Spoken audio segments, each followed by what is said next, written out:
Welcome to Mollywood Talkies. Lovely കണ്ടു ആദ്യ show. ഭയങ്കര പ്രതീക്ഷയോടെയാണ് തിയേറ്ററിൽ പോയത്. കുറേ നാളുകൾക്ക് ശേഷം വരുന്ന മാത്യൂസ് നായകനാവുന്ന സിനിമ. Written and directed by Dileesh Nair. 3D സിനിമ. ആഷിഖ് അബു ക്യാമറ ചെയ്യുന്നു. വിഷ്ണു വിജയ്, ബിജിപാൽ മ്യൂസിക്. ഇത്രയും തന്നെ ധാരാളം. പിന്നെ ഈ പടത്തിൻ്റെ ഏറ്റവും വലിയ ഹൈലൈറ്റ്, ഒരു ഈച്ച ഒരു മെയിൻ ക്യാരക്ടറായിട്ട് വരുന്നു. ഇത് ഇത്രയും കേട്ടപ്പോൾ തന്നെ ഭയങ്കര പ്രതീക്ഷയായിരുന്നു. ഒരു നല്ലൊരു സിനിമ കാണാം, നല്ലൊരു വിഷ്വൽ എഫക്റ്റ് കാണാം, ഒരു വിഷ്വൽ ട്രീറ്റ് ആയിരിക്കും എന്നിട്ടുള്ള ഭയങ്കര ഒരു കോൺഫിഡൻസും ഉണ്ടായിരുന്നു. പിന്നെ നമ്മളെല്ലാവരും രാജമൗലിയുടെ ഈഗ സിനിമ കണ്ടതാണ്. അപ്പോൾ ഓൾറെഡി ഈ ജോണറിലൊരു പടമുണ്ട്, ഈച്ച മെയിൻ ലീഡായിട്ട് വരുന്നൊരു പടമുണ്ട്. അപ്പോൾ മലയാളത്തിൽ നിന്ന് ഇങ്ങനെ ഒരു പടം വരുമ്പോൾ, മാത്യൂസ് നായകനാകുമ്പോൾ നമുക്ക് ഭയങ്കരമായൊരു ഹോപ്പ് ഉണ്ടാവും. എങ്ങനെ ഈച്ചയുടെ അത്ര തെലുങ്കിലെ രാജമൗലി പടത്തിൻ്റെ അത്ര വരുമോ, അത് അതിനേക്കാളും കിടിലാവോ, എന്തെന്നൊക്കെ ഒരു കമ്പാരിസൺ എന്തായാലും ഉണ്ടാവും മനസ്സിൽ. ഇത്രയും പ്രതീക്ഷയോടെ ചെന്ന് കയറി സത്യം പറഞ്ഞ മൂഡ് ഓഫ് ആയിട്ടാണ് ഇറങ്ങിയത്. ഒരു ഈച്ചയാണ് ഇപ്പോൾ ഇതിലൊരു മെയിൻ അട്രാക്ഷൻ ആയിട്ട് ഈ കഥയിൽ വരാൻ പോകുന്നത്. അപ്പോൾ കഥ അതിനു വേണ്ടി സെറ്റപ്പ് ആയിരിക്കണം.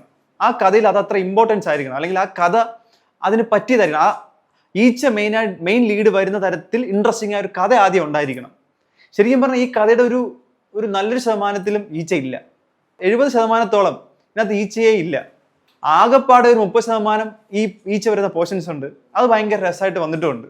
അതല്ലാതെ ഈ സിനിമ ഭയങ്കര ഡ്രൈ ആ. മാത്യൂസിന്റെ ക്യാരക്ടർ ഇൻട്രൊഡ്യൂസ് ആവുന്നു, മനോജ് കേജിന്റെ ക്യാരക്ടർ ഇൻട്രൊഡ്യൂസ് ചെയ്യുന്നു, പിന്നെ വേറൊരു ഓഫീസിനകത്തുള്ളൊരു ചെറിയ റിലേഷൻഷിപ്പ് ഒക്കെ കാണിക്കുന്നുണ്ട്. അതെല്ലാം ഭയങ്കര ഡ്രൈ ആ, ബോറടിക്കുക. സീനുകൾ ഇങ്ങനെ ഒന്ന് തീർന്നു കിട്ടാൻ കാത്തിരിക്കുന്ന അവസ്ഥ. ഇതെപ്പോൾ ഒരുവിടെ ഈച്ചയുടെ എൻട്രി എന്നുള്ള ഇങ്ങനെ വെയിറ്റ് ചെയ്തിരിക്കുക. ശരി, അതുവരെ ഒന്ന് ലാഗായി പോയി. ഇന്റർവെൽ പോയിന്റ് ഒക്കെ ആകാറായപ്പോഴത്തേക്ക് ഈച്ച വന്ന് രസമായി. ഈ മാത്യൂസിന്റെയും ഈ ഒരു കോമ്പിനേഷനും വിഷ്വലൊക്കെ ഒന്ന് രസമാകാൻ തുടങ്ങി. ആദ്യത്തെ ഒരു 10-40 മിനിറ്റ് ഇത് 3D പടം ആയത് എന്തിനാന്ന് തന്നെ തോന്നിപ്പോയി. എന്തിനാ ഇതിനിപ്പോൾ 3D? ചുമ്മാ നമ്മൾ സാധാരണ ഒരു സിനിമ കാണും പോലെ കാണുക, അതിനകത്ത് ഒരു 3D എഫക്റ്റും തോന്നുന്നില്ല. അപ്പോഴും പ്രതീക്ഷ ഈച്ച വരുമ്പോഴത്തേക്ക് രസമായിരിക്കും എന്നുള്ളതാണ്. ഓക്കെ, ഈച്ച വന്നപ്പോഴത്തേക്ക് രസമായിരുന്നു. പക്ഷെ പിന്നീട് അങ്ങോട്ട് എന്തുവാ, സെക്കൻഡ് ഹാഫ് ആകുമ്പോഴത്തേക്ക് പിന്നെയും ഈച്ച ഇല്ല. പിന്നെ ക്ലൈമാക്സിലാണ് വരുന്നത്. ശരിക്കും ഭയങ്കര ഒരു ഡിസപ്പോയിൻമെന്റ് ആണ് ഈ സിനിമ തന്നേക്കുന്നത്. 3D എഫക്ട്സ് ഭയങ്കരമായിട്ടൊരു വിഷ്വൽ ട്രീറ്റ്മെന്റ് കാണാമെന്ന് പറഞ്ഞ് പോയിട്ട് ഓൾമോസ്റ്റ് എല്ലാ പ്രേക്ഷകരും മൂഡ് ഓഫ് ആയിട്ടാണ് ഇറങ്ങിയത്. എൻ്റെ കൂടെ ഉണ്ടായിരുന്ന എല്ലാവരും. തിയേറ്ററിനകത്ത് ഭയങ്കര സൈലൻസ് ആയിരുന്നു. ഒരു കോമഡി സീന് പോലും വർക്കൗട്ട് ആയതായിട്ട് തോന്നിയില്ല. വിഷ്വലിയും ഭയങ്കര ഒരു ബ്രഹ്മാണ്ടം അല്ലെങ്കിൽ ഭയങ്കര ഒരു വിഷ്വൽ ബ്യൂട്ടി കണ്ടതുപോലെയും തോന്നിയില്ല. ഭയങ്കര നിരാശയായിരുന്നു ഈ സത്യം പറഞ്ഞാൽ ലവ്ലി സിനിമ കണ്ടിറങ്ങിയിട്ട്. മാത്യൂസ് ഈ അടുത്തായിട്ട് മലയാള സിനിമകൾ വളരെ കുറവാണ്. തമിഴിലാണ് കൂടുതൽ സിനിമ അവസാനമായിട്ട് ഇറങ്ങിയേക്കുന്നത്.